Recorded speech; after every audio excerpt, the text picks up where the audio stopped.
And good morning, good evening, good afternoon, wherever you are. Welcome to Dreamy Dreamland, where your sensei Bob. Here I am in the undisclosed location in the bunker.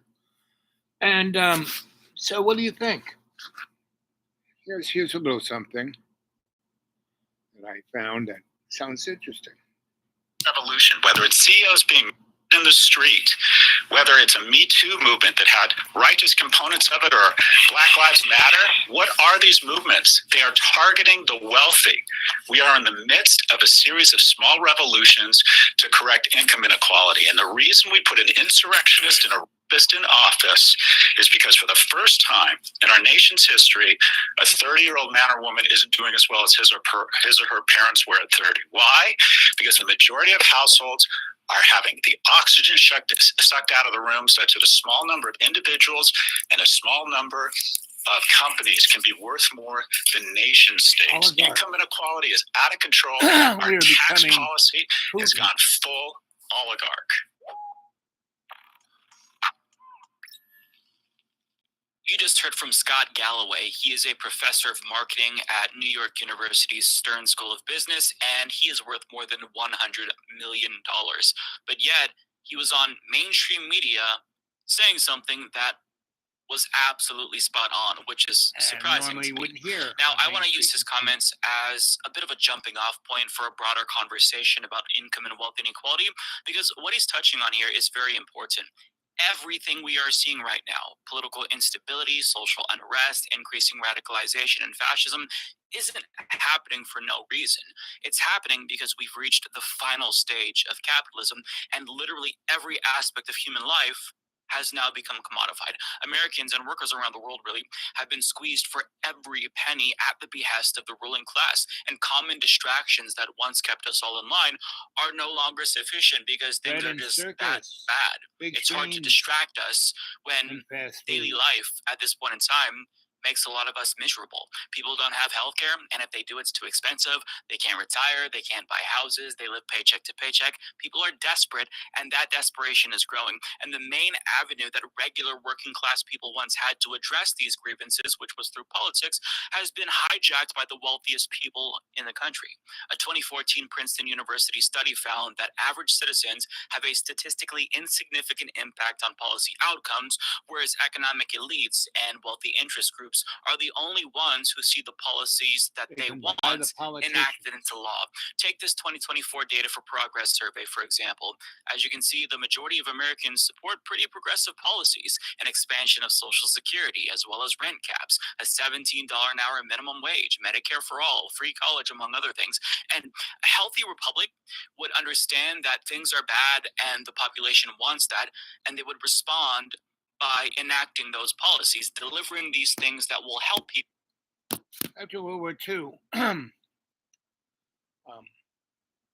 which was the vehicle that basically transformed the United States. We were always a plutocratic state. We were always run by the rich. They were in control. We had the illusion of democracy. And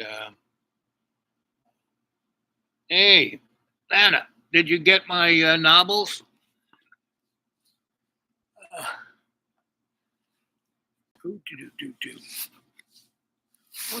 Where are my reading glasses? Good. So read them at your leisure. Take them any way you want. You can see when you read the title page, I pretty much say, yeah, read this one first. So read it at your leisure, and get a hold of me at my email, and let's us have a nice day today, and I'll figure out how to get back on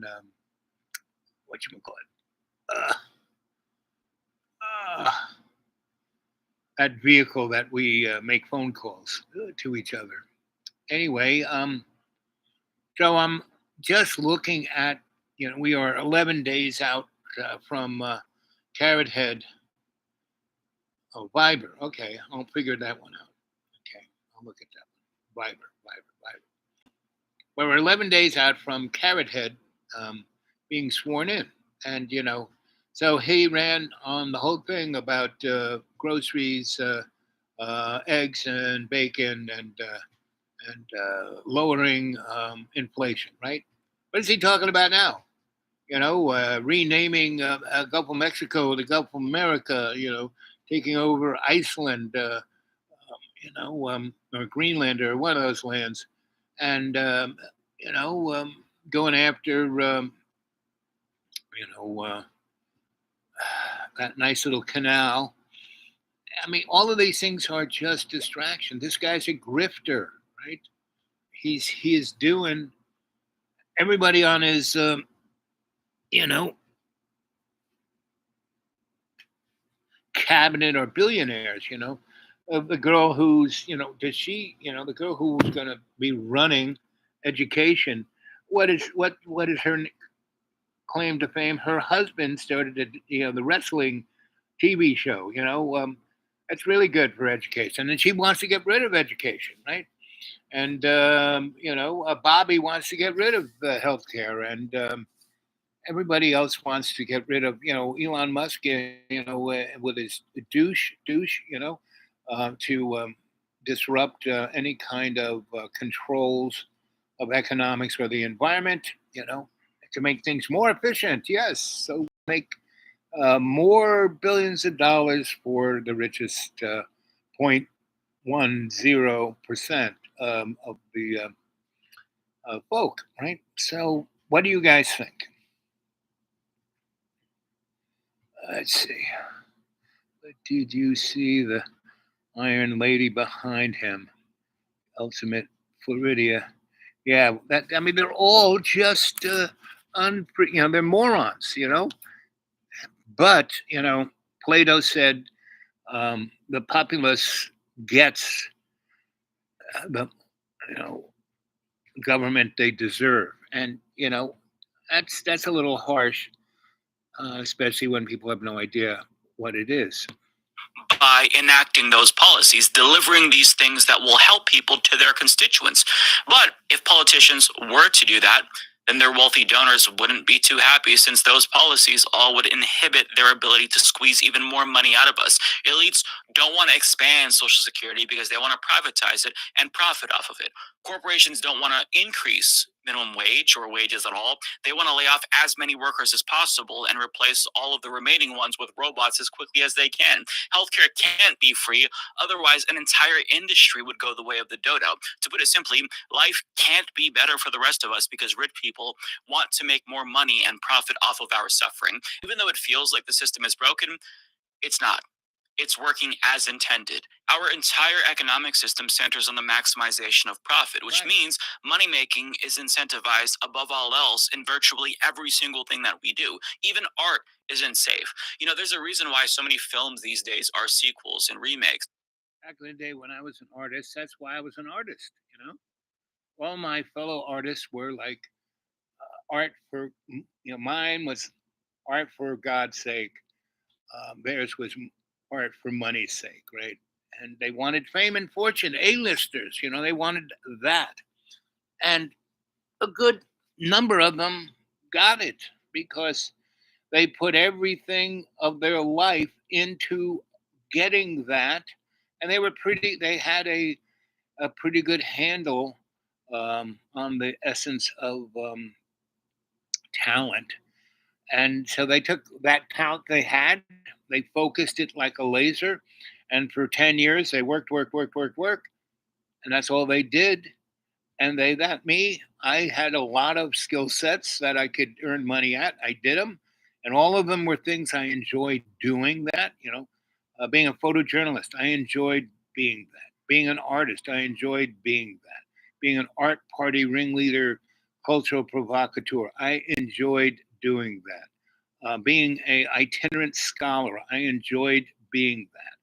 Healing people, I enjoyed doing that. Being a master electrician, I enjoyed being that. So all those things I enjoyed doing, right? And I could switch from one thing to the next without any real trouble or difficulty, right? and I would make a nice sum of money, but I didn't need to use that money to keep up a style of life, because what I did was, I didn't have any big expenditures. I didn't have a car. I didn't own property. I didn't own anything. I got everything out of the dumpster. Uh, the restaurants and nightclubs and things that I started for myself, I did it for fun, and to give a place where my fellow friends could enjoy and be part of, and it would make money for all of us who were involved. But not, and then other people would take what we did over and give us money to like buy us out, and they would go and do whatever they did with their little slice of the pie, and me, I would take a journey. I was a itinerant scholar. I traveled the world. And I learned how to do it in a very comfortable, almost hedonist way, and not spend any money. You go to Paris in 1972, you rent a nice little place off the side of Seine, over in the workers' neck of the woods, that was a neighborhood, and it had a market, and it had stores, and they had the bakery and 4 or 5 nice little coffee outlets, and bookstores, and nice restaurants for a nice meal. But it was a worker neighborhood, so it wasn't for tourists. It wasn't for rich people. The food was great, and the people were great. And the fact that I went there and rented a nice little room or apartment for like 20, 30 bucks a week, and then I moved around that neighborhood until I found the one I really liked, and then I would rent it for a month or 2 or 3 and pay up front, and the landlord would love that, right?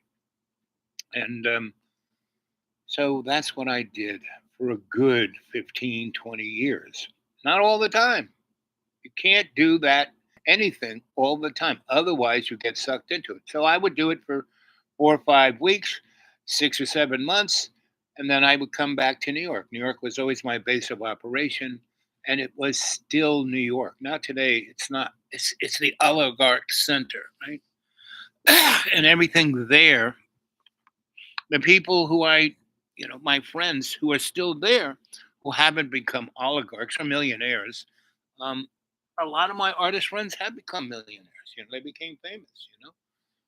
They sold their paintings for 50, 60, and then 500,000, then $1 million. We got a house in a nice you know castle in France, and another one here, and another one there, and they're having shows at the Louvre, and that's great. But when I talk to them, they're, oh, I can't talk yet. I'm so busy, so busy, so busy. And is that a life? You know, isn't your life? Meaning, when I died in 2014, and I could have been making millions every year, but I didn't. I only worked 11 weeks of the year to make more money than I ever did. Right, enough money to buy whatever I wanted to buy. Right, and I was a an asset to these oligarch desperate lawyers. They weren't really. They were so. They had 11 figure salaries and were still overextended. It's like, but I lived on their nickel, and that was I could bring across what they needed in negotiations in a way that they could never do it. They took care of the dotting the i's and crossing the t's, but I dealt with the emotional catharsis of the deal, right? And that's what's missing in Carrot Head's Art of the Deal, because he's a grifter. And the oligarch mentality, they're all grifters. They didn't do anything except steal, like all the oligarchs in Russia, grifters. Any place you see oligarch in India, in Japan, none of these people are servicing the needs of society, and yet they basically. Lana, tell me about Sweden. Sweden is a capitalist socialist state, right?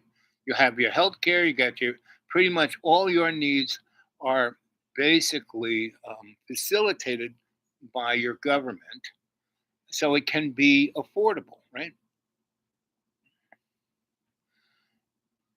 And in America, that's not what it is. Meaning, in 2014, I died, blah, blah, blah, blah. And basically, I realized if I wanted to keep living like I am now, I sold everything I had and gave all of that money to the poor. That's what I did. That's why I'm alive right now, right? So I had one little place out there in the middle of the woods, and there was nobody there. It was like living in, 340 days of the year. It was like heaven. Now I have no real. I used to go to Florida in those 40 days when the winter would be there, like I am here right now.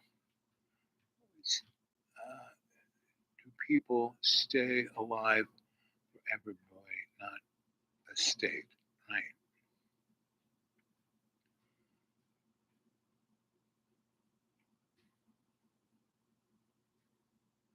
And that's an interesting question. Are we living for our relationships with the people we come in contact with? That's kind of what I do, right? Whoever I come in contact with, I am there for them, right? And I have no expectations. I don't go, oh, this is going to be my girlfriend, blah, blah, blah. No. Oh, this is going to be, no, no, no.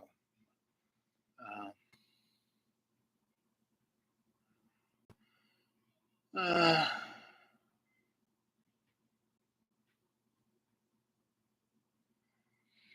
uh, yes, Canada. See, what happened to Canada is that Canada was really, for at least 100 years, a very interesting um, experiment of, of social um, stability, right?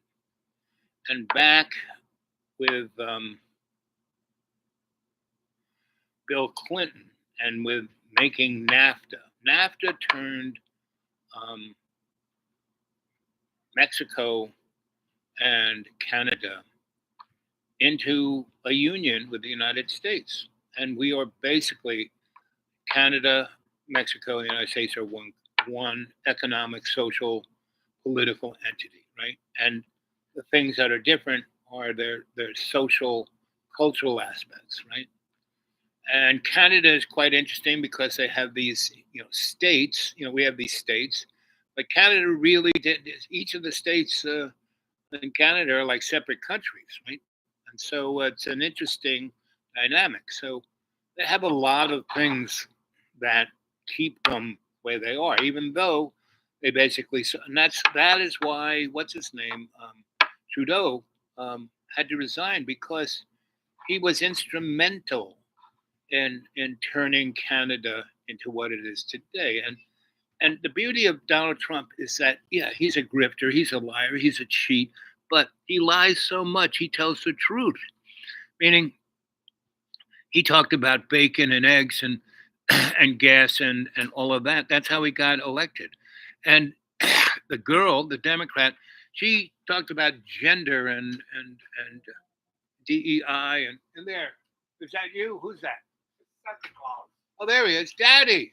Daddy's got to go. Big, you spend no time with me anymore. Well, some of the nights how girls got prettier. Oh, you need to. Well, we can't do it tomorrow because we're going to be snowed in. But next time, come and get me in the morning and let me do the rounds with you, which will probably be next week. Because now, yes, exactly. I'll be shotgun. That was Big Daddy.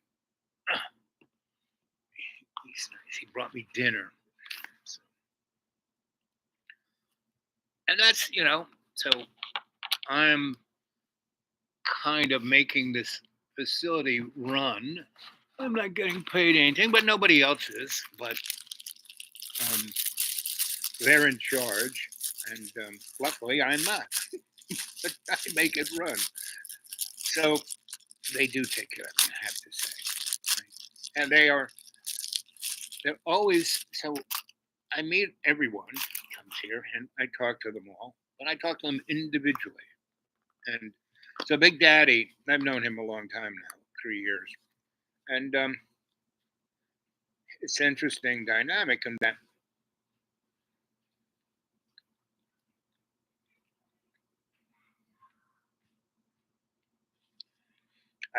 he's not a dummy. I've opened his eyes to a lot of things, and in a lot of ways, and he can't. I don't say you're wrong. I just let him see things, and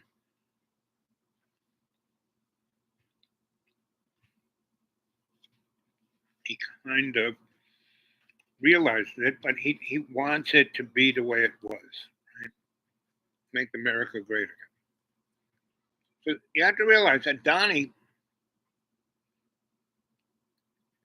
he's just a poster boy. No one of all of these folks who I play for you, and they make really good insights. They don't bring it home. They don't talk about you know that it's the hidden hand, and it had been the hidden hand.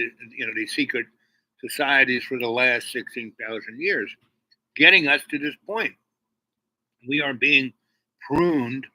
We are being domesticated to be these character actors in the new TV show. Hmm.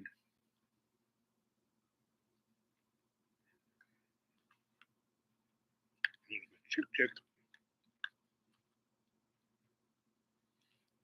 Hmm. His mother-in-law is a good cook. Hmm. Hmm.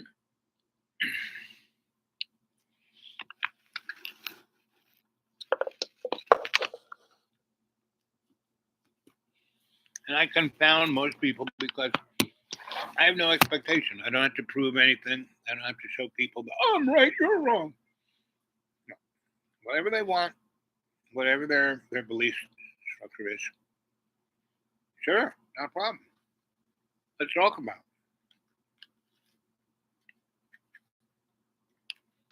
I've studied scriptures for so long that I can talk to anybody about any religion, right? To the point where they go, hmm. So,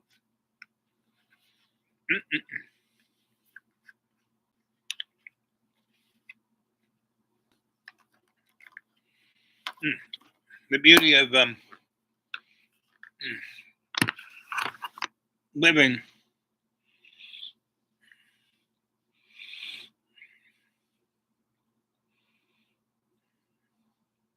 on the motif of not having any expectations, right? I mean, I've died 7 times.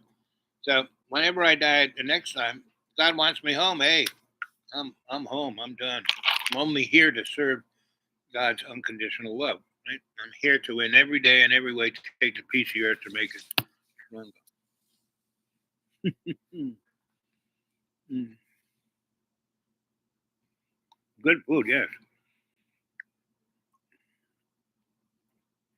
Turkey dressing. I mean, more turkey than dressing, but the dressing holds the turkey together. Yeah, creamed corn, ooh, and real mashed potatoes, right? And a little chunk of the turkey just to make you know what it was like. Mm.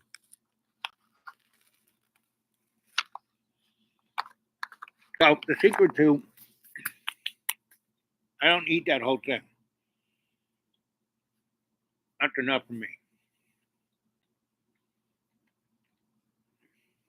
Tomorrow I'll mix it with the soup I made earlier today.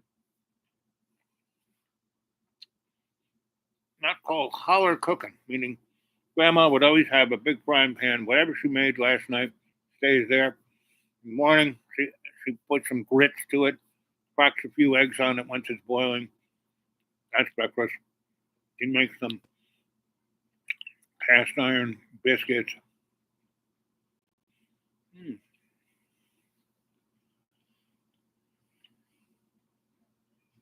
Hmm.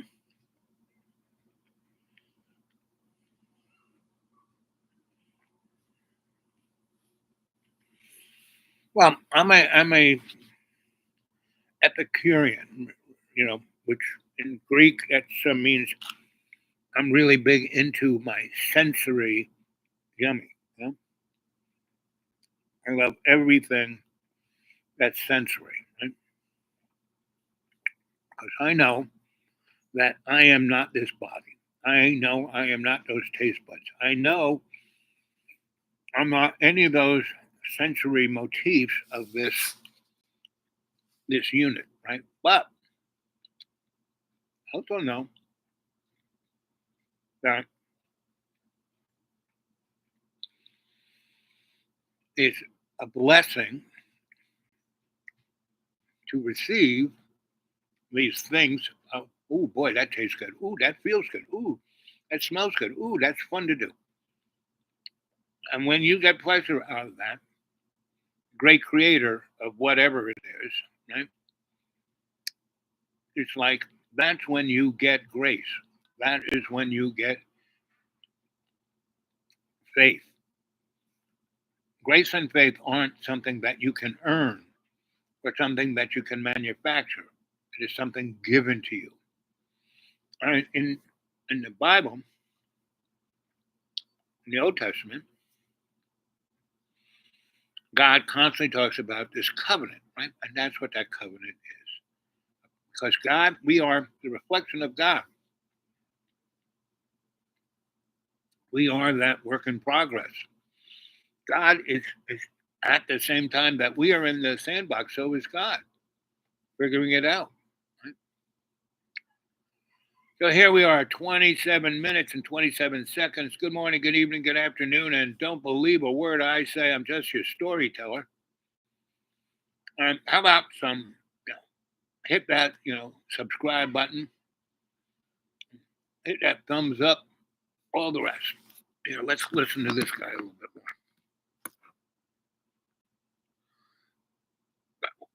That we do. Even art isn't safe.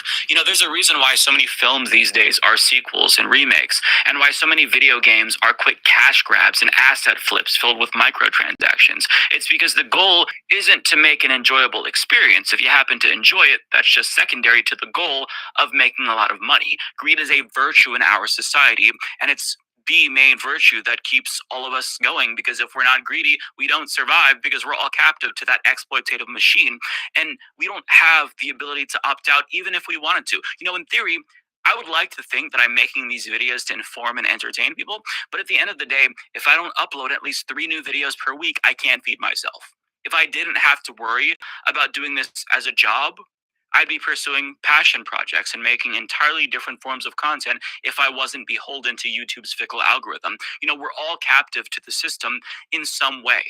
I try to be a responsible consumer, and I'm sure that you do as well, but we can't not do business with exploitative companies. I mean, the phones that we all have are not made with products that were ethically sourced, to put it mildly. Our entire system prioritizes profits over people. I mean, we are literally destroying our planet to increase short term profits for fossil fuel companies. Now, I say all this not to get you down and make you feel hopeless, but because I want us to have a realistic understanding of our barbaric system, which was designed to arrive at this inevitable conclusion, even if it seemed to be working pretty smoothly at first. Now, getting back to Scott Galloway and the conversation that he had with Joe Scarborough, they characterize our current situation as a rigged tax system specifically, and they talk about rich people shifting the tax burden onto the middle class. And that is certainly a part of the problem for sure, but my level of analysis is a little bit different. For example, this is how Joe Scarborough describes it. This, and I say this is a small government conservative, this is a threat to American capitalism. And that's where we disagree. It's not a threat to capitalism. It's just capitalism. Income and wealth inequality isn't just the product of our rigged tax system or some unintended consequence. It's the result of the system. And I say this because you can try to put in place as many safeguards and regulations as you want, but at the end of the day, if our economy is built solely on the goal of maximizing profits, all of those safeguards that act as a line between capitalism and so-called crony capitalism are one day going to be targeted by the oligarchs as well, for the fact that they view them as barriers to increasing profits even more. Elections were once about public participation and even governance. But now, since we've commodified that too, and now allow unlimited sums of money in politics, elections are nothing more than money making ventures for the ruling class. They're effectively investments, and Scott Galloway explains how this is the case in the following clip. The greatest trade of 2024, it wasn't Bitcoin, it wasn't Nvidia. It was Elon Musk investing $250 million directly in the Trump campaign. And then when Trump won since the election, Elon Musk's worth has gone up $140 billion. So that's effectively, I believe, about a 56,000% return on investment. So we've gone full kleptocracy.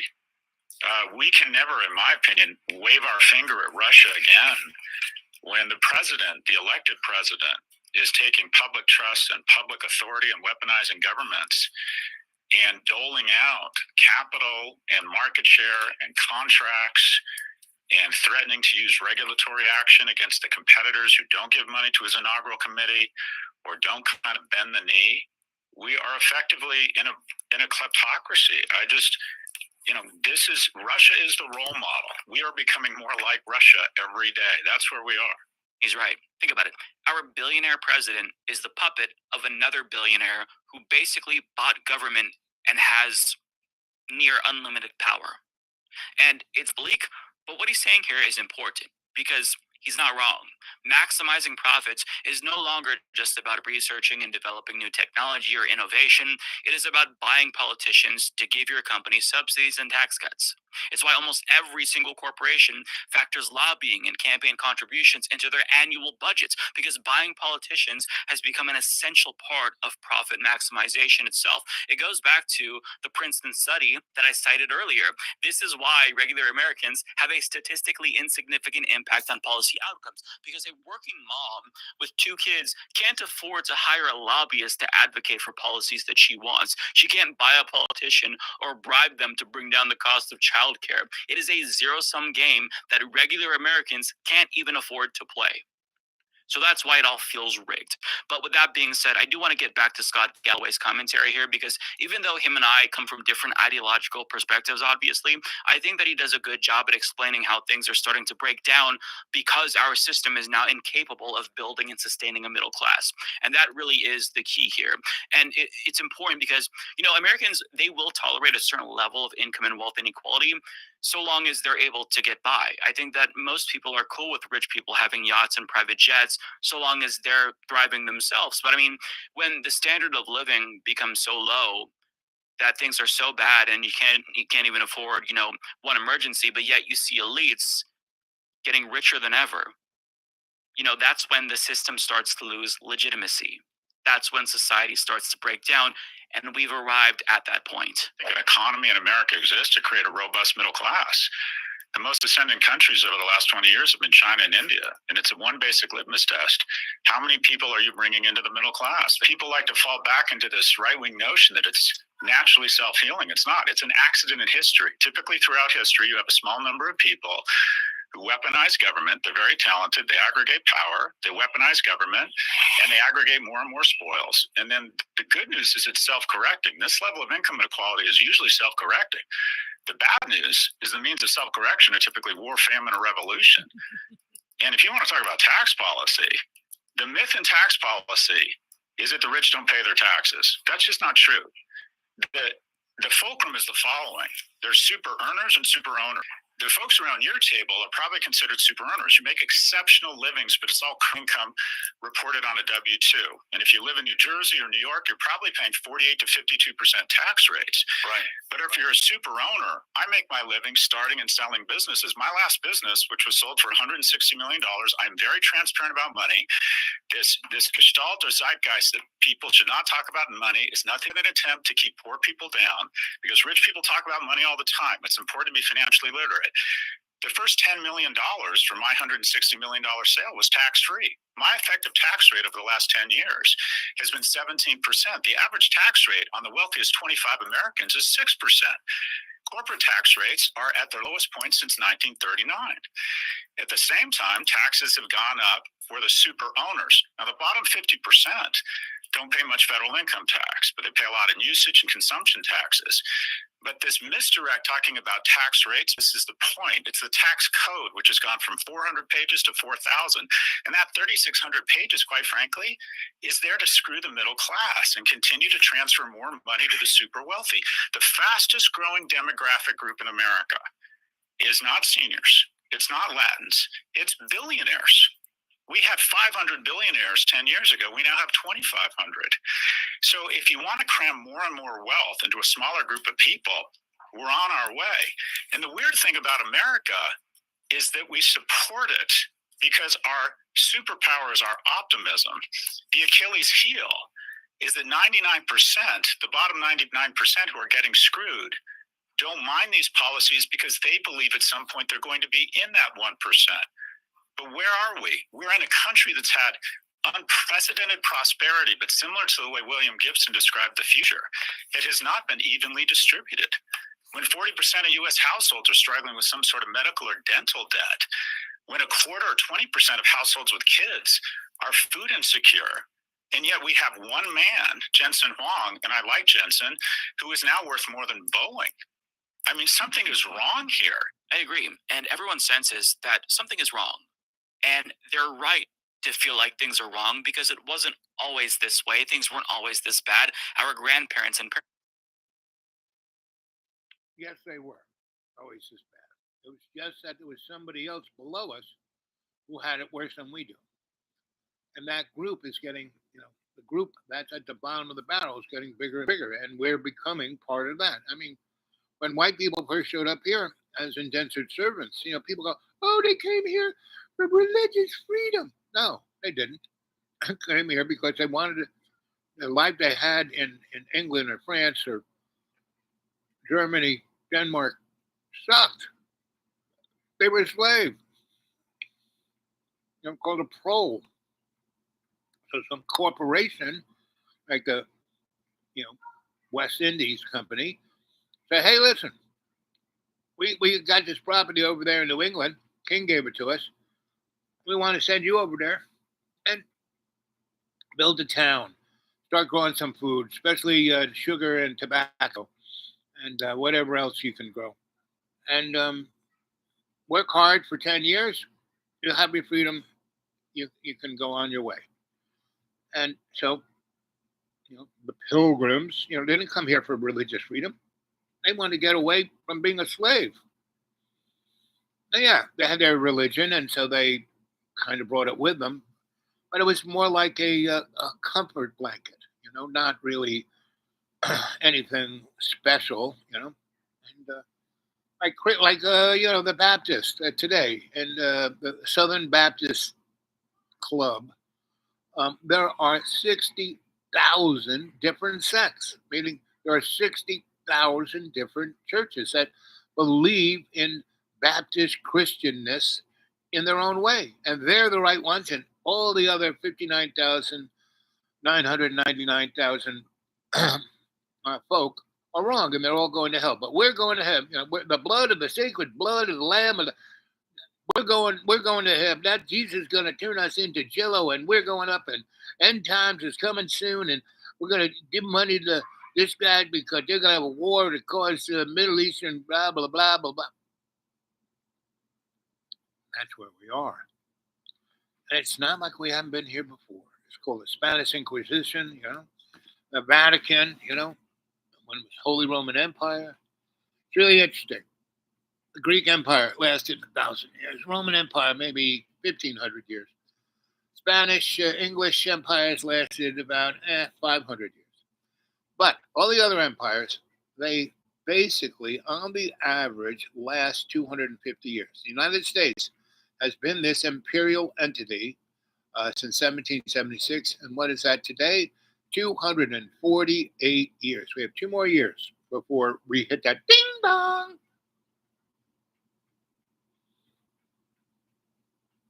And we're doing a great job. And most people don't understand that for the 16,000 years of most recent recorded history, there's been an entity. Hey there, Jenny. And it's been, whatever secret society you want to call it. I call it the hidden hand. That's a generalistic term. But Illuminati, the dual society, whatever society. And there's been groups of people who basically go to it and end up doing some really squirrely stuff. Always this way. Things weren't always this bad. Our grandparents and parents were able to buy homes and go on vacation and retire.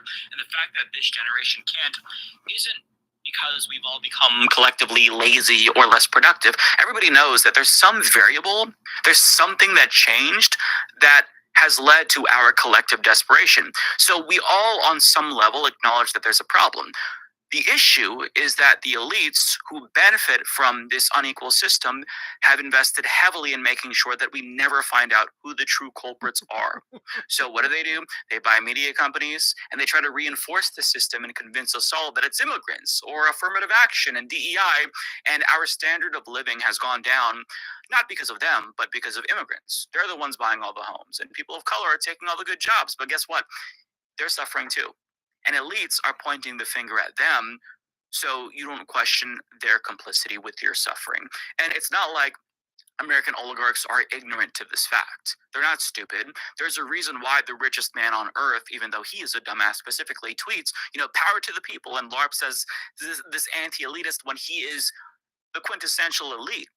And this is why, we're starting to see so many right-wingers call themselves populists. It's because rather than changing the system, they're co-opting your rage and they're misguiding you so you never question the system. They don't want to change the system, even though they say they do. They just want to placate you. And one quote from that clip about income inequality that really stood out to me is Scott's point about it historically being a self-correcting issue. And he's correct. But he warned that, the means of self-correction for income inequality is typically war, famine, or revolution.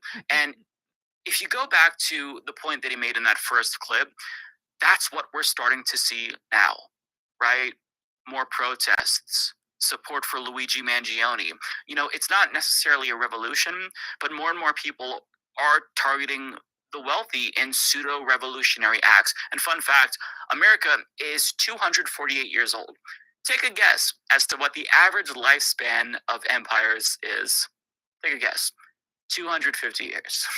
So we've reached the point where people already want to burn the system down, but the good news for American oligarchs is that it doesn't have to come to that. They don't have to keep people this desperate to where they want to burn down the entire system. All that you have to do is ease the pressure a little bit, and this revolutionary fervor dies down. We're distracted again. And Scott makes that. Okay, sweetie. Till next time. Remember, take a little look at the novels I sent you. You can read any paragraph you want. That's the beauty of my writing. You can start anywhere. And get a hold of me at the dudeawake42 at Gmail. Dudeawake42 at Gmail. And come on, throw some likes in there. We've been doing this show now 43 minutes and 43 seconds. Yep.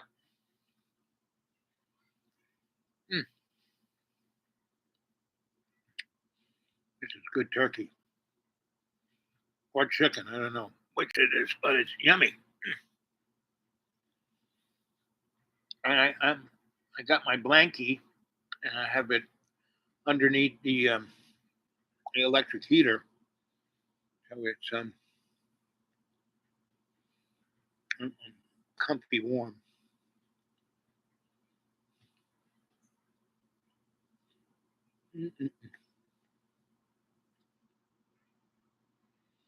Yep, cozy. So, no one can really. All you need to be happy is perspective. Step back so you can get a good vision. I keep telling people, you need to know your 360 and your 20. Your 360 is what's going around all around you, right? And you need to look 4 blocks down, 360. So you see the moron coming. So you can just get out of the way. Most people who die because they let that thing that's going to kill them get in their grill. A good example is the folks down there in the Gaza Strip. Yes, they are in this, your basic prison.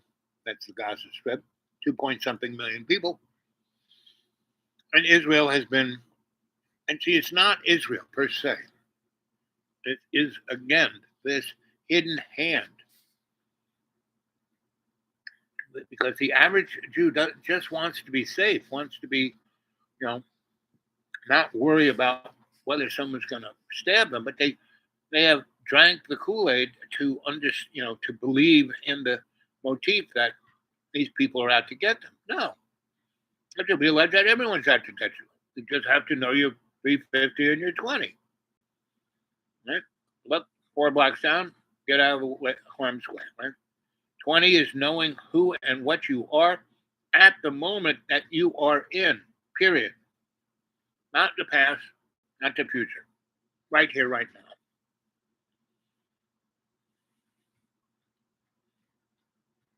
It is only fucked up if you let the fucked upness affect you. And the fucked upness can only affect you if you have a false vision of an expectation.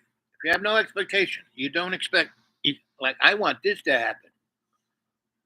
If you are open 360 of seeing what's going on, you can get out of the fucked up way and you can see what it is. And by seeing what it is, you learn something.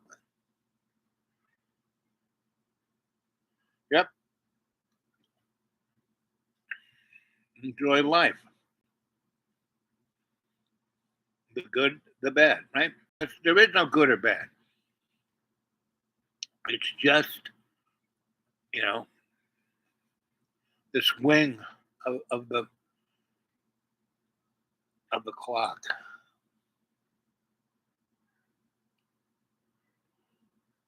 Dudes, I drink, think much in retarded. Yeah.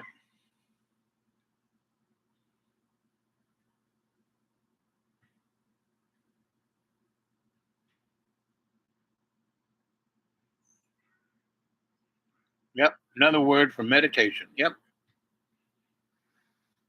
And all you do, like, I wake up every morning, or I can be, like right now, I could be in extraordinary pain right now, but I don't let it get to me, right? And one of the ways, when it gets too much, where I sit in one place too long, no matter how I prop myself up or how many pillows I'm sitting on, all I do is this.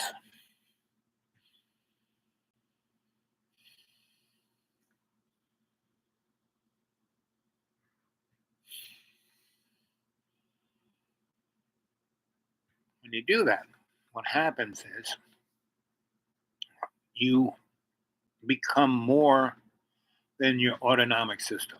You become aware of what it is. And so the blinders that the material world puts on us, right? All we can see is what's right in front of us, like Plato's cave. The real world is going on behind us, and the real world, the light of the reflection of luminance of insight bounces off life and is projected through the cave doorway and is projected in front of us. And because our head is detached and we can't move it, because we have blinders on, all we can see is the reflection of life, not real life, right? Toddlers, yep. And that's the beauty of, you're a lucky girl, Lana, because you have this beautiful little baby to be your teacher, right? And if you just give it unconditional love, it will unconditionally love you, and give you this reflection of understanding that as we get older, we lose whatever perspective we might have had as an infant or a youngster. Arr. So stick that baby on your tit. You know, get in, and that's one of the nicest things about being a mom, man. You have this unbelievable connection with your child. I always thought that so men have breasts too. We can lactate, right?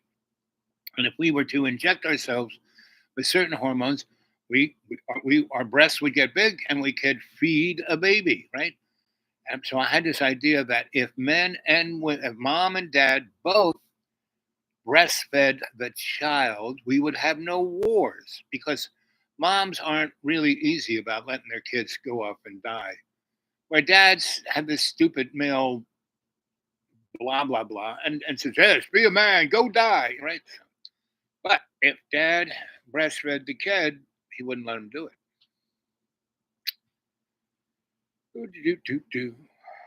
So what do you think of that one?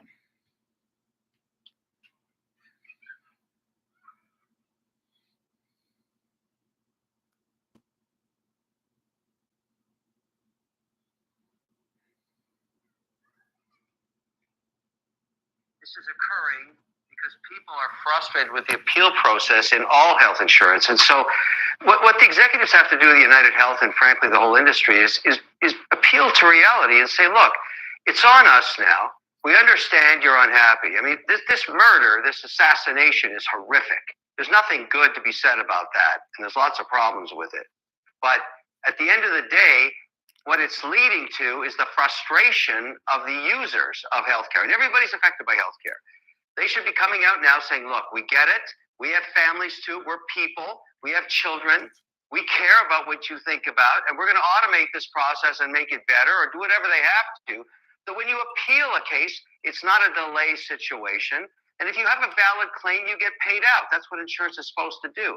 But putting a fence around headquarters, hiring more security guards, that's all bad imagery, Wolf. It's all bad, and it's not the right answer. So if you're an executive, you know, in interim management, United Healthcare or any other health company, you got to read the room, Wolf. You got to read the room and realize right now that the public is turning against you. They are your customers, and they don't like it. Now, this poor man lost his life, horrific. But if anything good is going to come of this, it's going to be policy change because you've basically got people lighting up their torches, just like in the Frankenstein story, and going to the castle, and they're going to burn it down. And you gotta hear that. So if you're an executive saying, get me more security guards, wrong answer. That's just wrong. You just heard from Kevin O'Leary, who is a Shark Tank investor who had a surprisingly reasonable reaction to the celebratory response to Luigi Mangioni's deed. That's what we'll call it. Now, when I saw that clip, it finally occurred to me for the first time ever, oh my God, these elites might actually be scared. And I say that because the response there from him felt like he was telling fellow elites, hey, play it cool, because if you overdo it with the security shit, the peasants are going to smell fear. At least, you know, that was my read on it. But on one hand, I'm a little bit stunned to see a man worth $400 million strike the correct tone here. But on the other hand, you have to acknowledge that him being more self-aware doesn't make him an ally. And I think that it's important to say that because you are going to see more savvy elites like him that are going to try to tap into the rage that we're all feeling and co-opt it. So that way we feel listened to, but their ultimate goal at the end of the day is to maintain the status quo. And I don't think that that's uncharitable because in that interview, did you hear him call for single-payer healthcare? No, he essentially made the case for self-regulation when he knows that that's going to amount to nothing more than window dressing. So I want you all to get into the habit of being skeptical whenever a millionaire or a billionaire says something that's a little bit too good to be true because their wealth has completely distorted their perception of reality. And while they might pay lip service to our concerns in order to placate us, never forget the fact that their interests are fundamentally at odds with ours, especially an investor like Kevin O'Leary. Now, another thing that O'Leary fails to understand is that healthcare is just the tip of the iceberg. Americans are also sick and tired of their landlords and their bosses and their senator and every other elite who is depriving them of the life they deserve. And O'Leary is part of the problem because he was outraged by right to disconnect laws that stopped bosses from nagging employees after hours. And in response, O'Leary said that he would fire workers who put their phones on silent. So in his mind, he is entitled to your labor at all hours. The idea of rest or spending time with your family is offensive to people like him because he doesn't see you as human. He sees you as a cog in the machine whose only purpose in life is to make people like him richer. And elites like him have been openly contemptuous of the working class for a very long time. And for the first time ever, they're finally realizing that their exploitation and subjugation of the rest of society has fostered this environment where working people are so fired up, they're ready for a straight up revolution if things don't change. And make no mistake about it, elites can now sense that rage. Hence why That is why Donald Trump, the carrot head, was elected a second time because the people were just sick and tired of it. You go look at the mega kids. They're sick and tired of it. Now, they have been traumatized to the point that they don't have that perspective of 360 4 blocks away. They react. They put on the hat. Now, I'm surrounded by folk like that. I'll talk to them every day. I can talk to them and make them go, because they're not stupid. They're just traumatized. And if you look all through history, I was very blessed to be an itinerant scholar for 40 years, that I was, instead of me having to stick at one university and, prostitute myself to get, tenure and, write shit that I don't want to write, I was paid to go all over the place and look at stuff for all kinds of different entities and give my out of the box perspective because I was the only one doing it. Right? And a guy who is on YouTube, who's an economist slash itinerant, he worked for investment bankers. And instead of being just an expert about one little thing, he was the generalist. That was me. I was the generalist. Right? And his perspective, I like him, is he is the out of the box guy. Now, he doesn't take it any further than, hey, look at these parameters that are very obvious, like demographics. Like,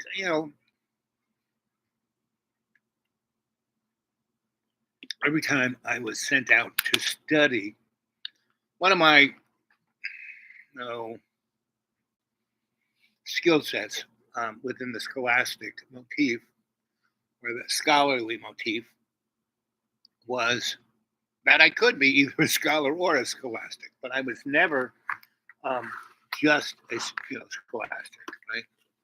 And I understood the motif, the systematic system.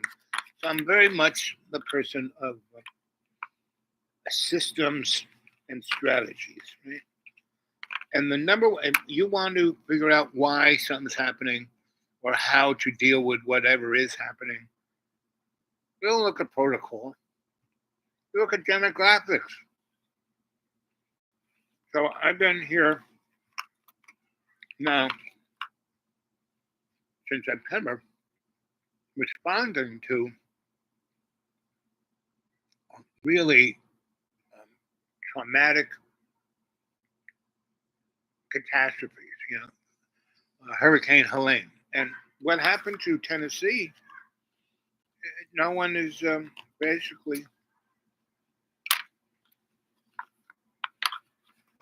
responding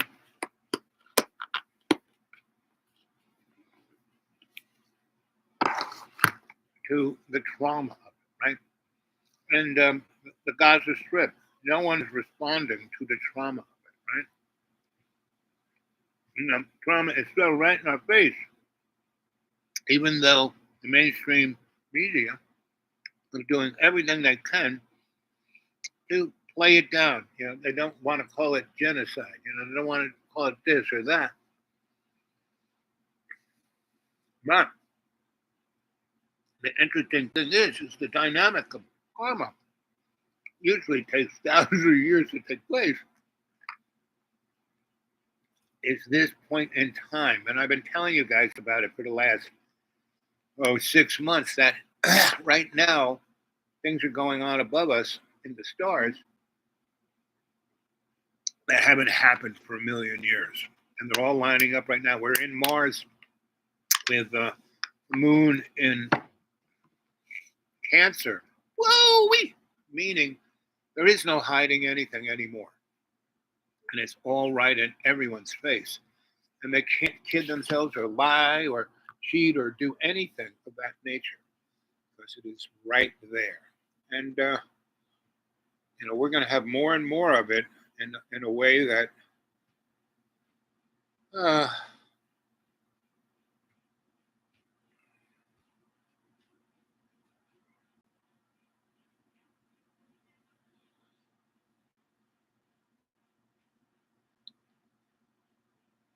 here's Joe's analysis. Everyone on Medicare, listen to this. It may be more helpful for you than you think. If you have an eligible condition and live in an eligible zip. AM radio network saw the potential profit in this and syndicated his show to hundreds of rural and small town AM radio stations. Let's Limbaugh. Well, as this fire now spreads literally all the way across the Los Angeles region, this is the night And it's burning down the rich when people's my house might burn down. It is being threatened by fire now in a way that wasn't possible even yesterday or earlier today that we did not know about. So many friends of mine have already lost their homes in Los Angeles. So this is Lawrence O'Donnell. We have gained 114,000 in the last 2 days.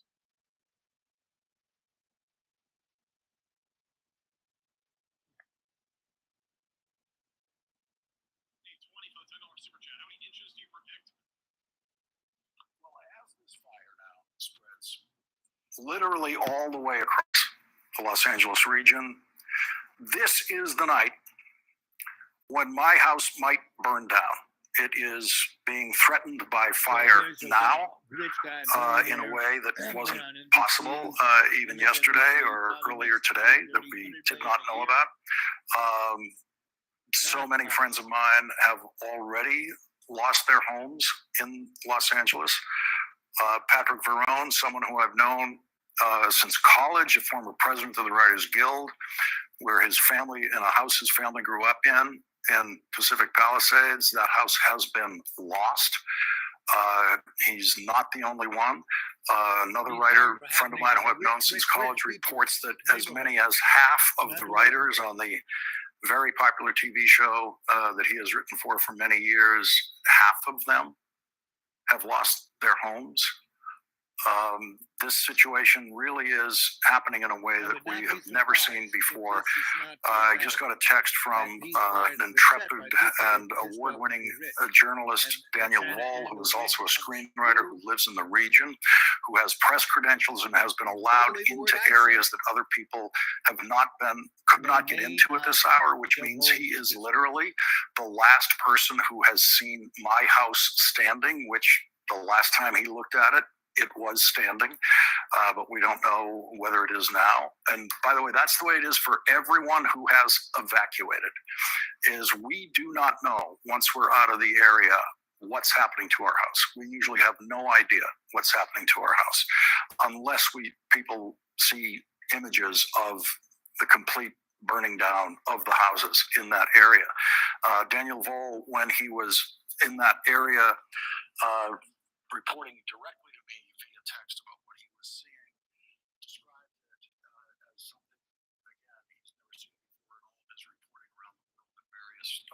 some difficult situations. He said this was just at sunset when he said it's very surreal as the wind starts kicking up right now, and this smoke just funnels directly out over the ocean like a sideways diabolical tornado, sucking the smoke out into the coming night. And then there was the text today from my dear friend Michael Dinner, just a brilliant director, one of the greatest directors in the history of television, whose work you have seen from The Wonder Years to Justified and beyond.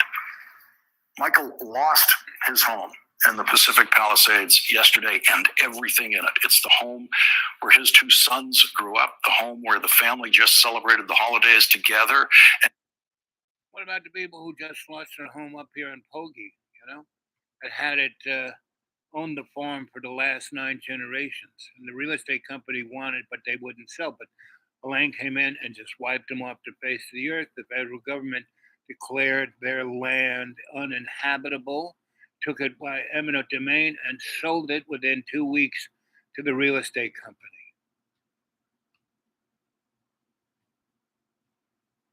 Well, no one's talking about that. Boo hoo hoo, right?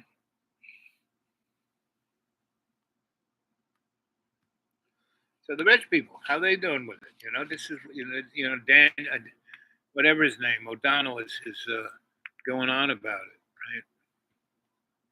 And everything around them where they were sitting when they were celebrating the holidays has been lost. Toast. Michael texted me today with the simplest expression of what happened to him and his family, and has been happening to thousands of families in Los Angeles.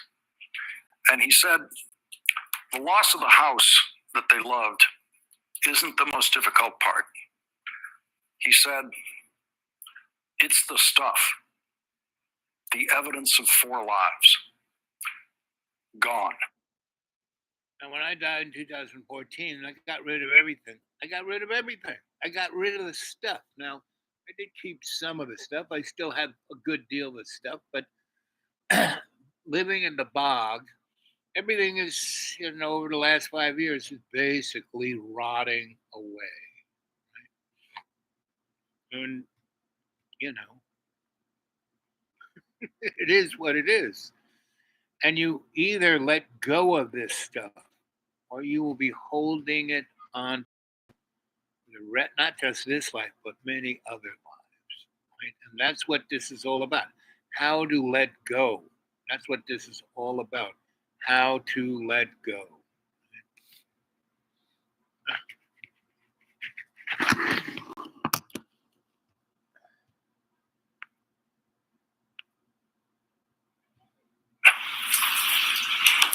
That kind of pain is being felt throughout Los Angeles. There have been so far, I'm going to get the exact number, but it's about 5 deaths, which is, of course, the ultimate horror in this situation. There probably will be more the way this fire is spreading. But the biggest, most widespread kind of loss is going to be that loss of stuff, the evidence of 4 lives lived for the last 20 years in a house. That is going to be happening to so many people. I have the... If only we can get rid of the Republicans, get rid of the Tories, get rid of these right-wing forces, we can relax back into normality. And that normality is a democratic progressive state. The democratic progressive state is about as far from political normality as you can get. The default state of centralized societies like ours is oligarchy. An oligarch is someone who turns their inordinate economic power into inordinate political power. It's very rich people becoming very politically powerful. This is why billionaires love Trump. This is why billionaires and multimillionaires love Nigel Farage. It's why they love Marine Le Pen. It's why they love so many of the hard right and far right movements that are rising around the world, because they deliver for them. They accelerate the transformation of democracies into oligarchies. That is where we are heading unless we produce massive counter movements. And we can't rely on bland, white bread, centrist politicians to prevent the rise of oligarchy. People like Keir Starmer, people like Joe Biden, they can't do it. They don't have that sort of power to mobilize people. They are trying to play both sides at the same time. They're trying to appease the oligarchs to get them off their backs, and they're trying to appeal to the people at the same time. You cannot ride both horses. One of those horses is going to fall away, and what falls away is popular support. Because if your program is not meeting people's needs, people will look elsewhere. And so you find yourself riding the oligarch's horse, not the people's horse. And what we're seeing now is the return, big time, of oligarchic power.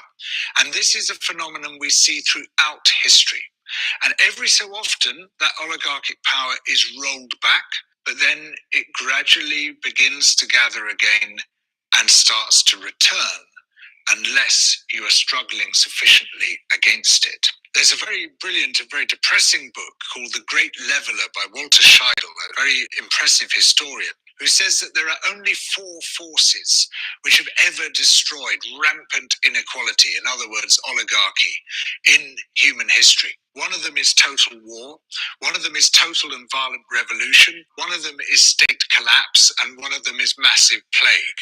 And what he's shown is that in the wake of those things, which can often destroy the power of wealthy people, you can build much more easily a more egalitarian and democratic society. We can see that so much of what we have benefited from has been the result of the 2 world wars in the 20th century, that to a large extent they destroyed the wealth and power of the uber-rich class, of the oligarchic class, partly because they needed to mobilize resources on a massive scale in order for countries to fight those wars and create a sort of warfare state which requisitioned goods from very rich people, which raised taxes massively. Taxes in the US rose to 94% on the top. And that is what creates the fascist state. And that is why things like sci-fi are so enamoring to the masses, because it illuminates what the fascist state is and how we get our cut of the pie through the fascist state. And that's what happened. That's what's so illuminating about National Socialism in Germany between World War I and World War II. Right? Germany, World War I was this war that went after, industrialized the process of getting rid of the Holy Order, the king, the Vatican, the whatever you want to call it, right? And the character actors who were kings that were smart enough to get out of the way and let their country become a nation state, then became the oligarchy, just like the present Tudor English family, right? Queen Elizabeth and now, what's his name? Charlie. Now, if you read,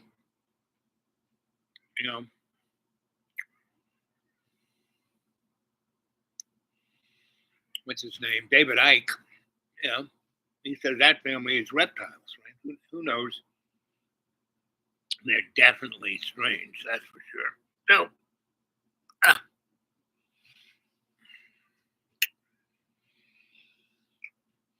the Nazis, were again a vehicle of this hidden hand, of these many different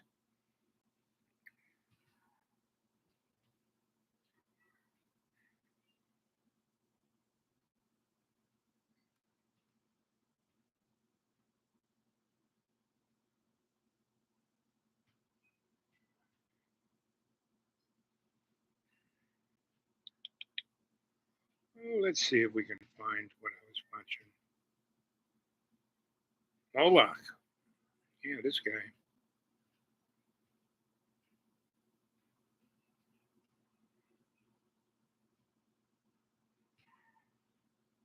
Oh, okay, here we go.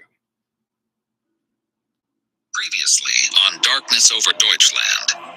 In the aftermath of the Bolshevik Revolution in Munich, a clandestine group of Aryan occultists, known as the Thule Society, emerged with a fervent determination to overthrow the new Soviet government. Led by Rudolf von Sebottendorf and inspired by esoteric beliefs, anti-Semitism, and Aryan supremacy, the Thule Society embarked on a mission to destabilize the socialist regime. Their schemes included plotting the kidnapping of Bavarian Prime Minister Kurt Eisner. But despite their attempts, Eisner's rule continued until his assassination by a disillusioned aristocrat, Count Anton Arco Valley. To further their counter-revolutionary objectives, the Thule Society endeavored to infiltrate Munich's civilian militia, the Volkswehr. However, their plans were foiled, leading to the arrest of several members and exposing the society's covert activities. Amid these political machinations, the German Workers' Party, the DAP, is founded. It quickly distances itself from the Thule Society, but still shares its anti-Semitic and anti-communist ideologies. The DAP attracts working-class members, but remains one of the many small extremist parties in Munich and across the Reich. What they need is a central figurehead, a charismatic leader, someone who can elevate them above the horde of nationalist and socialist groups in Germany. They do not have to wait long.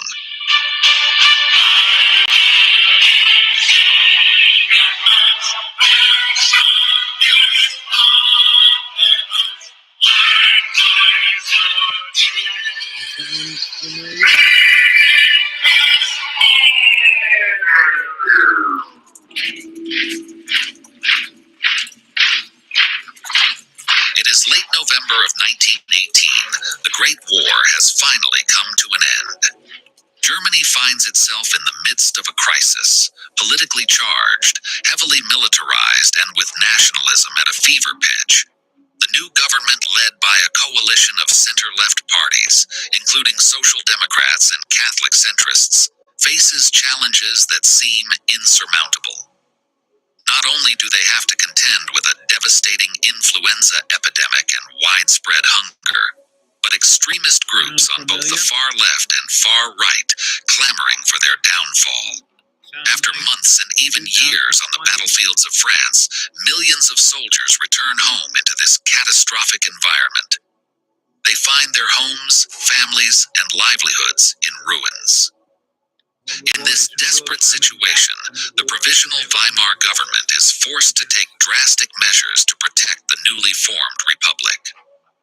One of these measures is to order heavy surveillance of the many nationalist and socialist groups throughout the country. In Munich, the German army appoints Adolf Hitler as a government liaison for his company. Hitler is tasked with conveying educational material to the troops and working as an anti-Bolshevist informant. He is to infiltrate the radical political parties in the Bavarian region. Despite having very little political experience, the young Hitler would later claim in his memoir, Mein Kampf, that the war had brought him to a political awakening. He considered himself a courageous soldier who, along with his comrades, had fought and bled for years, only to be betrayed at home by what he calls the November criminals. These November criminals are both socialists and Jews who have brought about Germany's surrender with cowardice and treason. Despite these later claims in his memoir,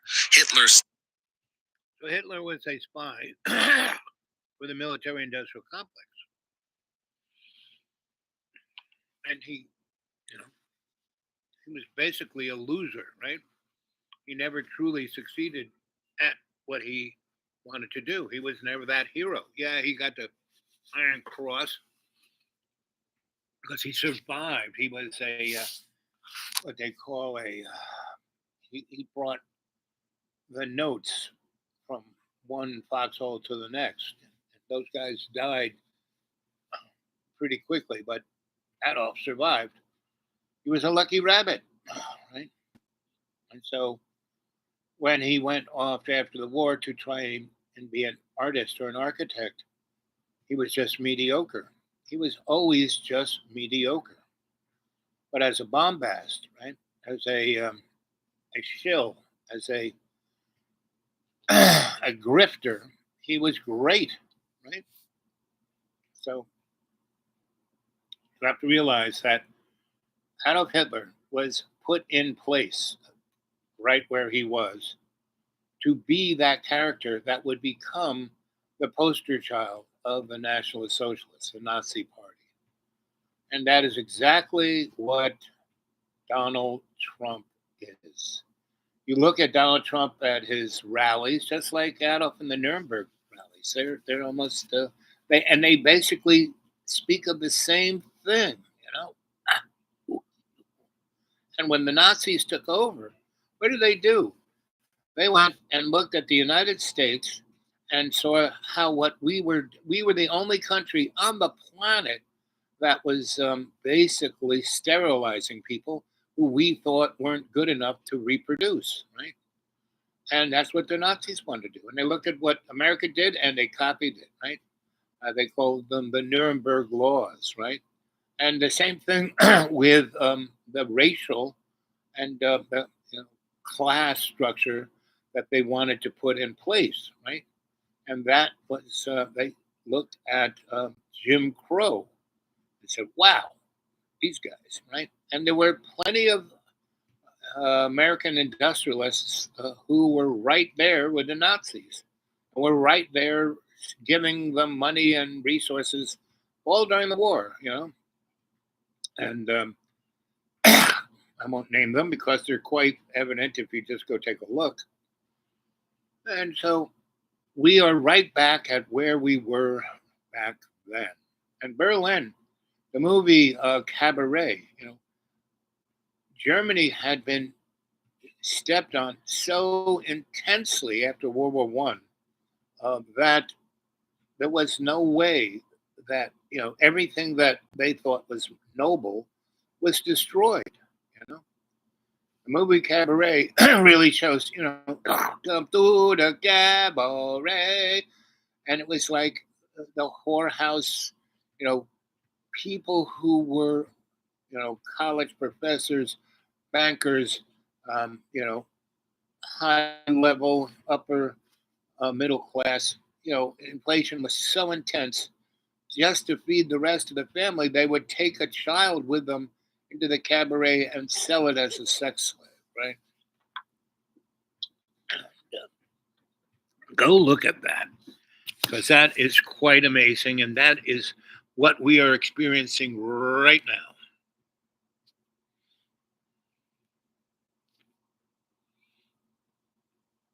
Started the post-war era as a supporter, not an enemy of the revolution and the Social Democrats, at least on the surface. In the spring of 1919, he is elected by his fellow comrades to a soldiers' council, one of the institutions of the revolution. From electoral data preserved from the time, over 3/4 of the men in Hitler's unit voted for the mainstream Social Democrats in the January 1919 election. During the Soviet Republic currently reigning in Munich, Hitler's comrades vote him in as deputy battalion representative. His job is to serve as a liaison to the Soviets' Department of Propaganda. Though it may have appeared that he was a fellow communist sympathizer or even revolutionary on the outside, it is likely that Hitler's alleged communist views were nothing but simple opportunism. Young Private Hitler had little desire to return to his pre-war life of poverty and isolation. The army had become more than simply his employer. It has become his home, something he had not had in a long time. It is likely that he adapted to his surroundings in order to survive. In any case, Hitler's communist leanings, real or faked, are soon to be replaced with a more nationalist take on revolution. In September, he will attend a meeting of the DAP, an organization brought about by the failings of Rudolf von Sebottendorf, leader of the Thule Society, in his attempts to bring about the downfall of the Bavarian Soviet Republic. On the night of September 12, 1919, in a small Munich beer hall named the Sternecker Brau, a seemingly insignificant meeting is about to take place. It is a small meeting attended by around 50 participants, but it is a meeting that will change the course of history forever.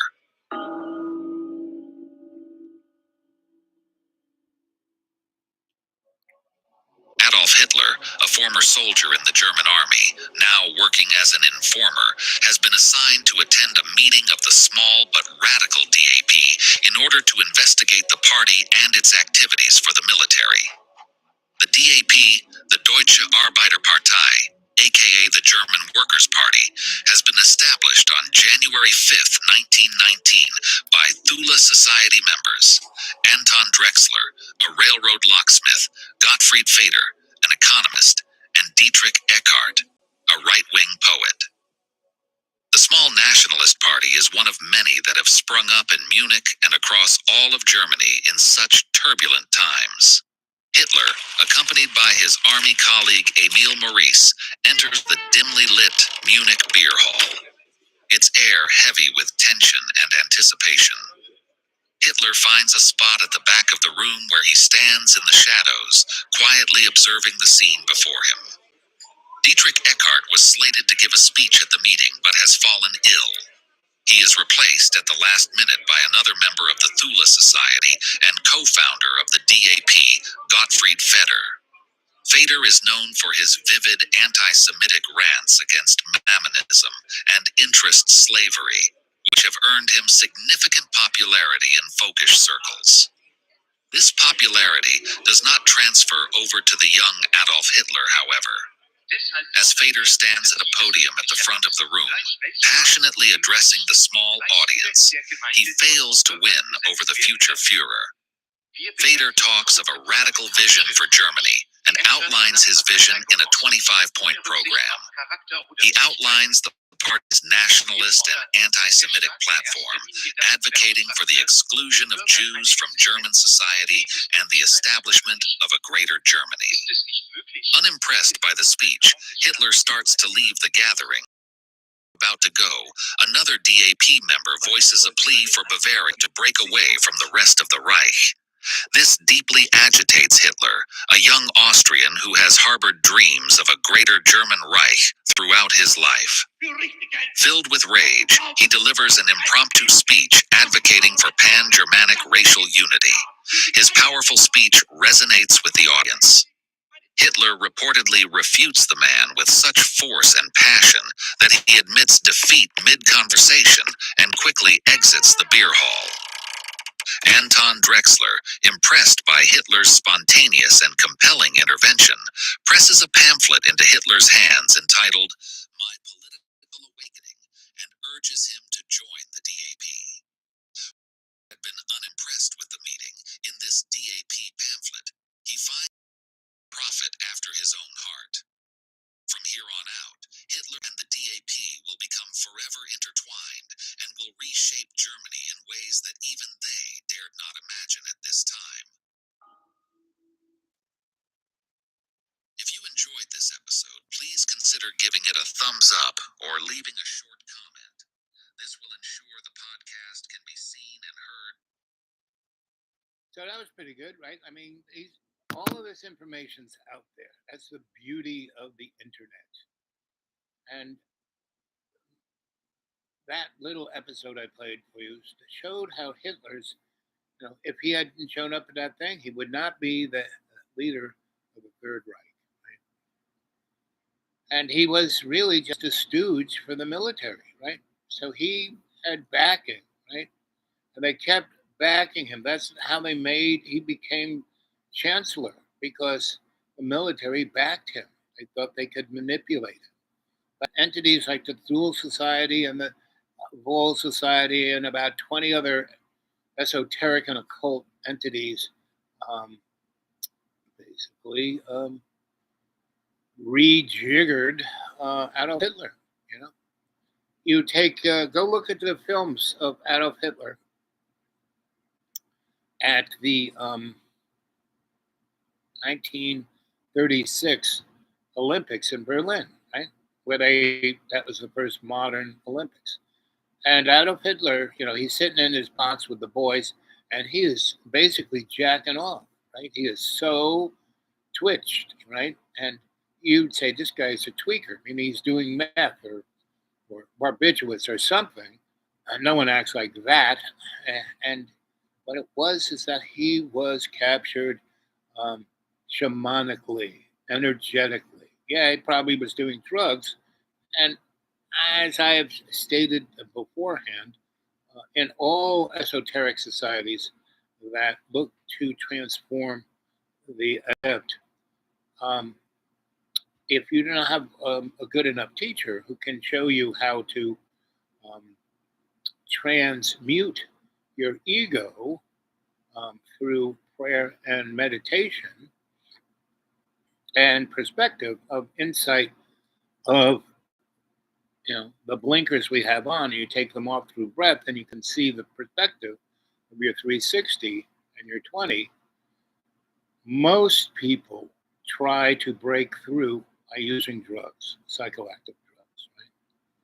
Now, I've tried a lot of them just because I was studying that motif, and the people I worked for were using that environment of meditative discipline with drugs to create basically super soldiers, right? And things like the Montauk Project did that, right? And that Montauk Project was only one of many elements of that dynamic. And I was exposed to it because I was part of the U.S. Psychotronic Society, and my little cadre were people like, Al Bielek and his brother Duncan, who both were on the Eldridge, right? And Duncan was thrown overboard into the energetic fray and popped out in Montauk at 16 in 1968, and Al Bielek stayed on board the ship. And when he, was brought back to his brother, Al was, pushing 50 something, and Duncan was 18. And Duncan had been the older brother. And, who were the other guys? We had a whole bunch. The guy who wrote the book, The Montauk Project, his name will pop into my mind. But these guys we had a little study group. We were a DARPA study group. And what was his name? Anyway, it'll pop into my mind. Big guy. And he was a genius, and they all were pretty freaking smart dudes. And there were a number of mathematicians out of Brookhaven National Laboratory. And this one old guy I knew at Brookhaven said that the Manhattan Project was called the Manhattan Project because once Nikola Tesla built the Wardenclyffe experiment in Shoreham, Long Island, and discovered. And before he did that, he went to Colorado Springs, and he found in the caves in Colorado Springs many, many, many what are known as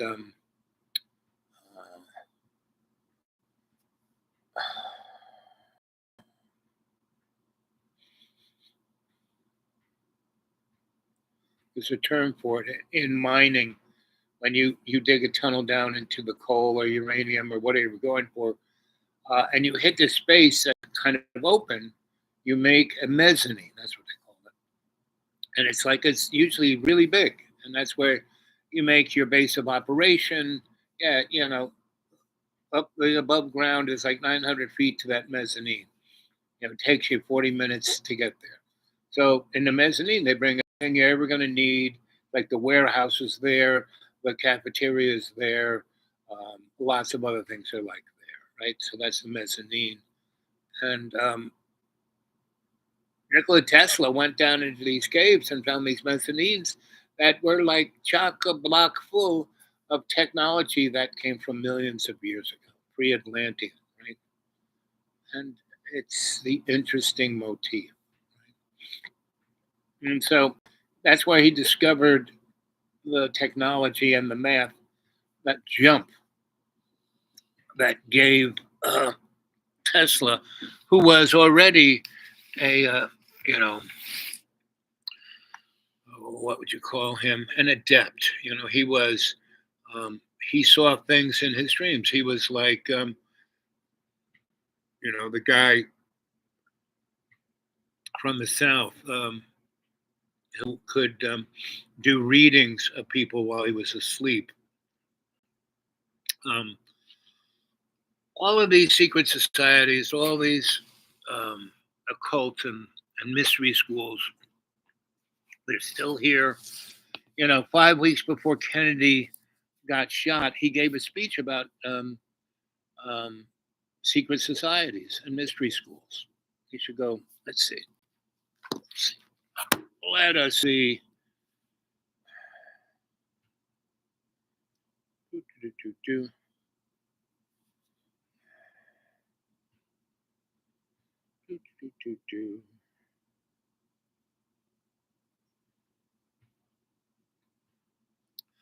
JFK's speech on secret societies.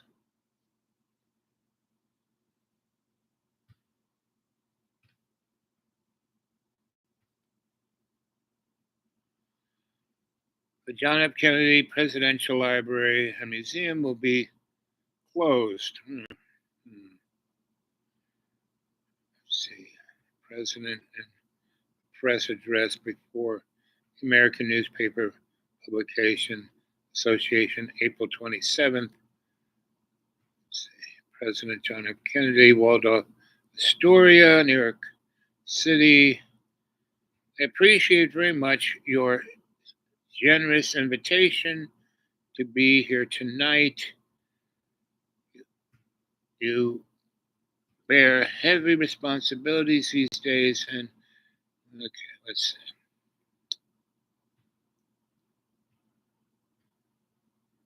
Address the president. Okay, let's see if they. Okay.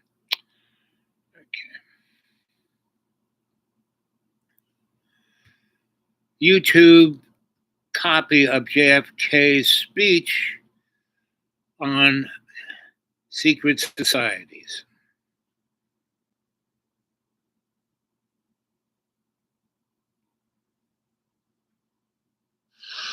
Remarks of the President to the American Newspaper Publishers Association, Waldorf Astoria Hotel, New York City, April 27, 1961. Mr. Chairman, ladies and gentlemen, I appreciate very much your generous invitation to be here tonight. You bear heavy responsibilities these days, and an article I read some time ago reminded me of how particularly heavily the burdens of present-day events bear upon your profession. You may remember that in 1851, the New York Herald Tribune, under the sponsorship and publishing of Horace Greeley, employed as its London correspondent an obscure journalist by the name of Karl Marx. We are told that foreign correspondent Marx, stone broke, and with a family ill and undernourished, constantly appealed to Greeley and managing editor Charles Dana for an increase in his munificent salary of $5 per installment, a salary which he and Ingalls ungratefully labeled as the lousiest petty bourgeois cheating. But when all his financial appeals were refused, Marx looked around for other means of livelihood and fame, eventually terminating his relationship with the Tribune and devoting his talents full-time to the cause that would bequeath to the world the seeds of Leninism, Stalinism, revolution, and the Cold War. If only this capitalistic New York newspaper had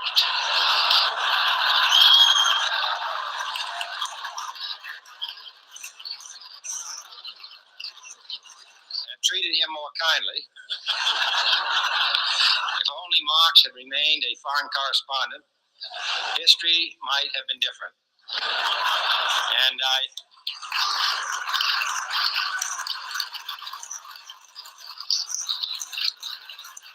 hope all publishers will bear this lesson in mind the next time they receive a poverty-stricken appeal from a small increase in the expense account from an obscure newspaper man.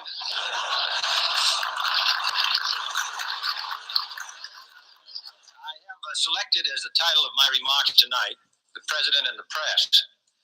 Some may suggest that this would be more naturally worded, "The President versus the Press," but those are not my sentiments tonight.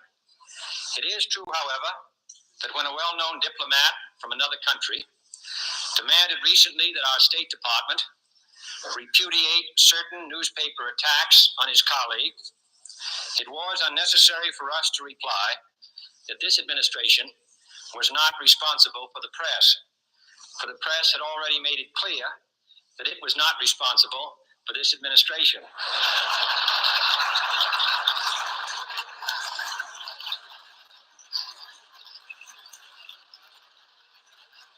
Nevertheless, my purpose here tonight is not to deliver the usual assault on the so-called one-party press.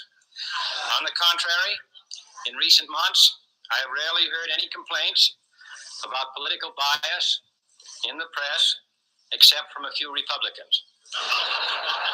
Nor is it my purpose tonight to discuss or defend the televising of presidential press conferences. I think it is highly beneficial to have some 20 million Americans regularly sit in on these conferences to observe, if I may say so, the incisive, the intelligent, and the courteous qualities displayed by your Washington correspondents. Nor, finally, are these remarks intended to examine the proper degree of privacy which the press should allow to any president and his family. If, in the last few months, your White House reporters and photographers have been attending church services with regularity, that has surely done them no harm.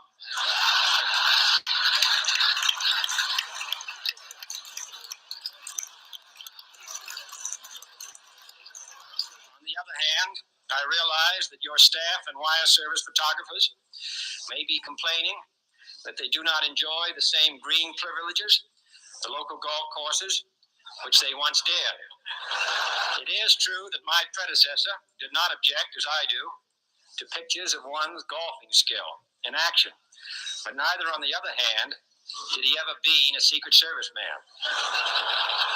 My topic tonight is a more sober one, of concern to publishers as well as editors. I want to talk about our common responsibilities in the face of a common danger. The events of recent weeks may have helped to illuminate that challenge for some, but the dimensions of its threat have loomed large on the horizon for many years. Whatever our hopes may be for the future, for reducing this threat or living with it, there is no escaping either the gravity or the totality of its challenge to our survival and to our security. A challenge that confronts us in unaccustomed ways in every sphere of human activity. This deadly challenge imposes upon our society two requirements of direct concern, both to the press and to the president. Two requirements that may seem almost contradictory in tone, but which must be reconciled and fulfilled if we are to meet this national peril. I refer first to the need for far greater public information, and second, to the need for far greater official secrecy.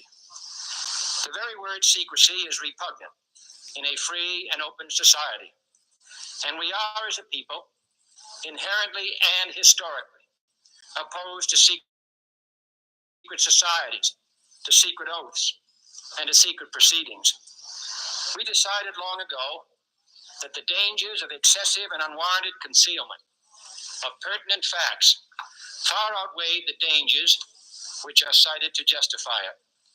Even today, there is little value in opposing the threat of a closed society by imitating its arbitrary restrictions.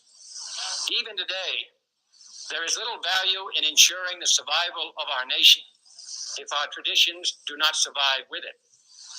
And there is very grave danger that an announced need for increased security will be seized upon by those anxious to expand its meaning to the very limits of official censorship and concealment.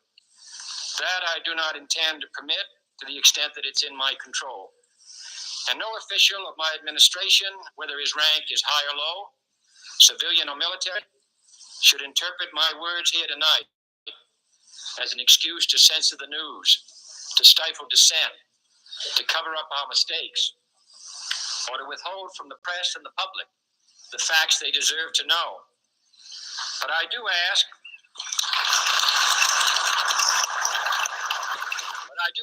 every publisher, every editor, and every newsman in the nation to re-examine his own standards and to recognize the nature of our country's peril.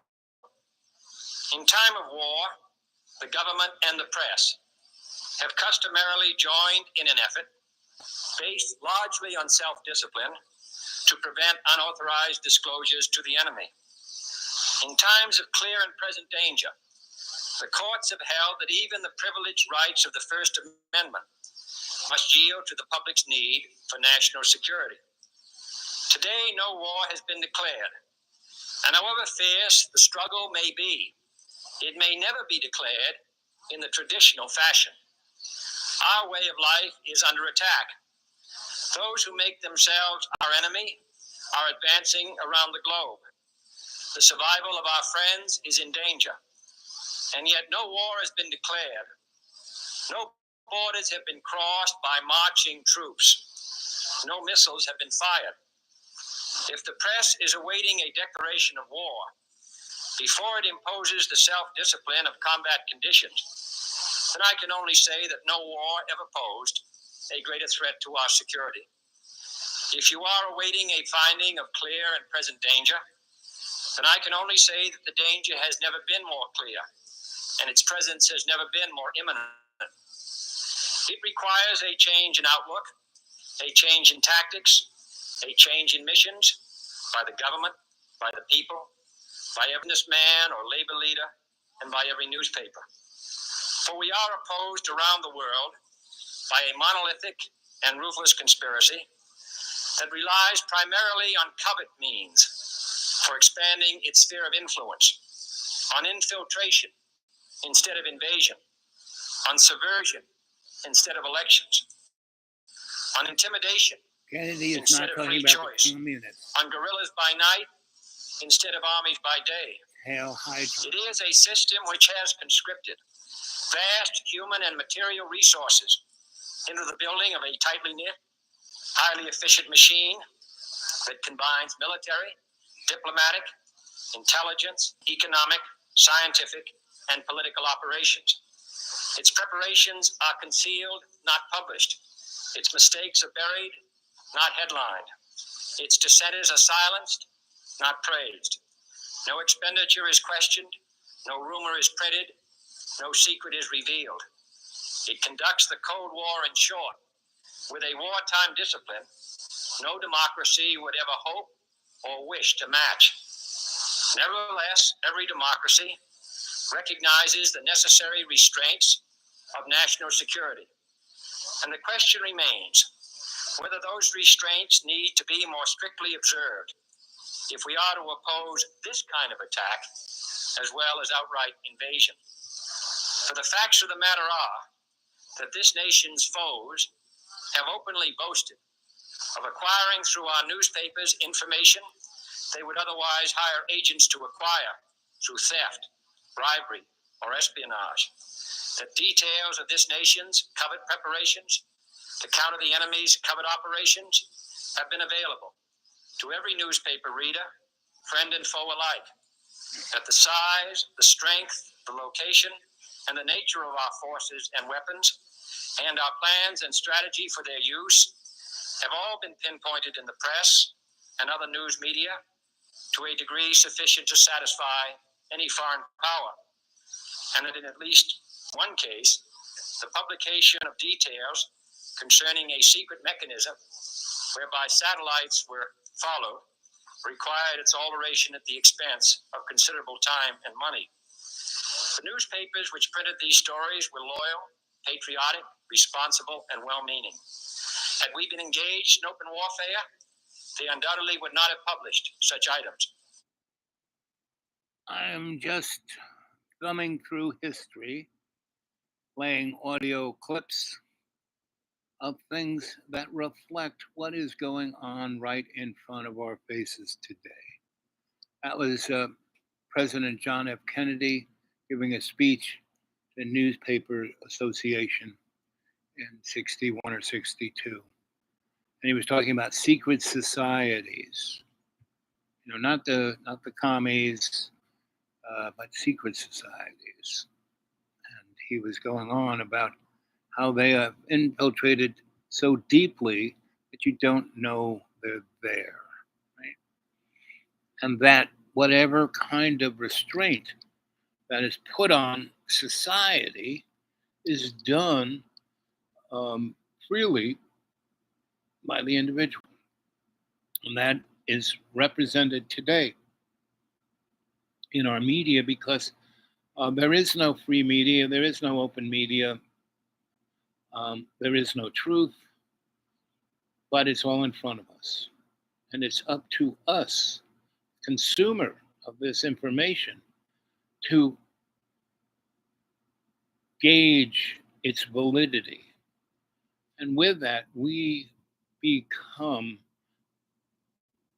not just the consumer of this information, but we edit it. We basically understand that we have to have not a prejudice, but we have to have a understanding of the energetics of love's co-creation. If our society is not reflecting this dynamic of love thy neighbor as thyself, love, there's only one God. That God is love's co-creation. We are part of that. Jesus speaks constantly how God is within us, not externally, not in a text, not in a law, not in a book, not in a church, not in an organization, but inside of us. And the dynamics of being consumed by a cult. And a cult is when you give up all of that love's co-creation to the leader, right? To the motif, the ideology, the teachings, because it makes you, it fills that hole of looking that's inside of you. And that's why people do drugs and overindulge in everything. I mean, to indulge, as I did dinner, right? I said, well, I'm only going to eat a little bit of this and then tomorrow eat a little bit more. But it was yummy, yummy, tasty. And I indulged in consuming it over a half hour, right? A little bit here, a little bit here, a little bit here. And then it was gone because it was not that much of it, right? It was maybe, 20 grams, if that, of corn, mashed potatoes, stuffing, and turkey, right? So, and that is what life is. Whether you can consume something and it is nourishing and fulfilling, or You're just trying to fill that empty hole in your spirit. So, Spoon, the goon, yes, bro, Hitler has films. Let's see. Are you real? Yes. This seems AI generated. Really? That's a compliment. What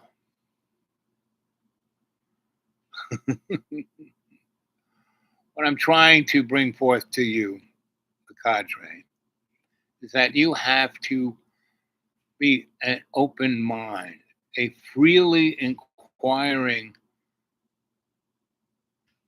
overstanding, not understanding. Understanding is when the what is considered truth or advertised as truth is standing over you.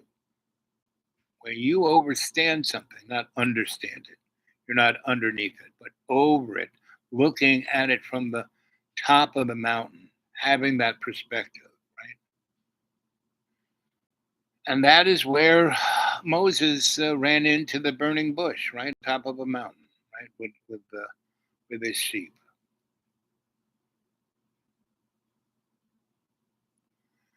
So we are here to find our place in love's co-creation, right? And that is something that is in the moment, not in the past, not in the future. Make America great again. No. Make great America great in the future. No. If you're going to make America great, do it right here, right now, in total earnest honesty of conscious intent of doing your best, right? It means questioning everything. So if you were to go to Carrot Head's, one of his rallies, to go there to try to do your best at consciously understanding what is best, right? As a citizen, best as an individual, best as someone who loves themselves, their neighbor, and God, right? See it clearly. So there's 4 of you there, or maybe more. So let's have some in one nostril.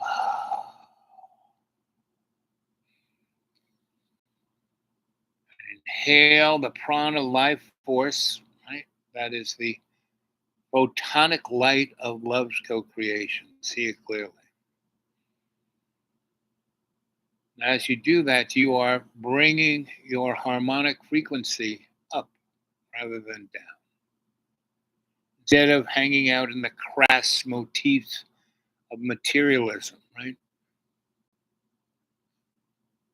And in that essence of understanding that, you kind of have to understand the essence of that materialism. So hedonism is part of it. You have to understand what that good meal was, what that nice glass of wine, whatever that was, that connected to that aha moment of your material sense in your lower dimension, your 3 dimension, your 2 dimension self, your 1 dimensional self. You can realize that and understand it, and then bring your harmonic up to the 4th dimension and 5th dimension and 6th dimension, right? And you do that through focusing through your pineal gland, right? And there's that golden thread that rises up from your pineal gland up into your Akashic records. See it clearly. And when you go to sleep and you're sleeping and you're having REM sleep, your eyes are moving. And what they're doing is they're looking at the movie screen on the other side of your eyelids. And that's when you can see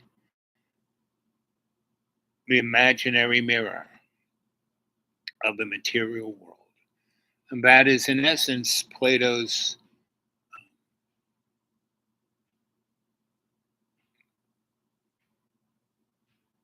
metaphor of the cave. See it clearly. And when you see the shimmering of the imaginary mirror, you can walk right through it into your Akashic records. Do that now. See it clearly. And in front of you, you see your reading table, your reading chair, your reading light coming from above, photonic light that shines clearly on your reading table, so there are no shadows. And in front of that is the easy chair and the couch and the coffee table in front of that. In front of that, the big keep of the blue flame of the eternal spirit. See it clearly. And you walk and you stand behind your reading chair and you look to the left and you see in front is your librarian. And your librarian will bring the Akashic records. You're looking all around the library and there are all these big shelves full of big books, and the shelves look like they're made out of stone, but when you look closer you see that they're made out of books. Everything is made out of books. They're all the Akashic records. See it clearly. And one, you're in a deep, deep, deep, deep state of conscious relaxation. You're breathing in deeply the prana, healing light, the animating photonic light of love's co-creation. See it clearly.